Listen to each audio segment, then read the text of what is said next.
শাস্ত্রী বাংলা ব্যাকরণ প্রথম অধ্যায় ভাষা ও ব্যাকরণ। প্রথমে দেখো প্রশ্ন দেওয়া আছে, নিজে পড়ে মনে রাখো। এখান থেকে তোমরা সমস্ত প্রশ্নগুলো পড়বে, সাথে উত্তরগুলো পড়বে, ভালো করে পড়বে। দেখো প্রথমে কি আছে, ভাষা কাকে বলে? মানুষ যে সকল শব্দ সমষ্টির দ্বারা কথা বলে মনের ভাব প্রকাশ করে তাকে ভাষা বলে। বাকযন্ত্র কাকে বলে? মুখের ভেতরে যে যন্ত্রগুলির সাহায্য নিয়ে আমরা কথা বলি তাদেরকে বলে বাকযন্ত্র।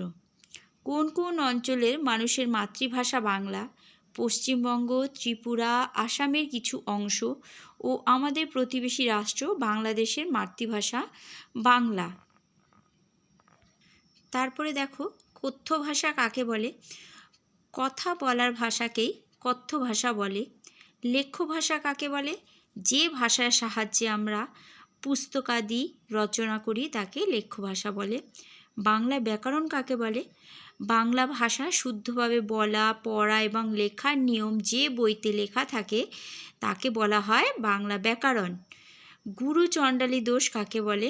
লেখার সময় সাধু ও চলিত ভাষা একসাথে মিশে গেলে যে দোষ হয় তাকে বলে গুরু চণ্ডালী দোষ। এগুলো সব প্রশ্নের উত্তরগুলো ভালো করে পড়বে।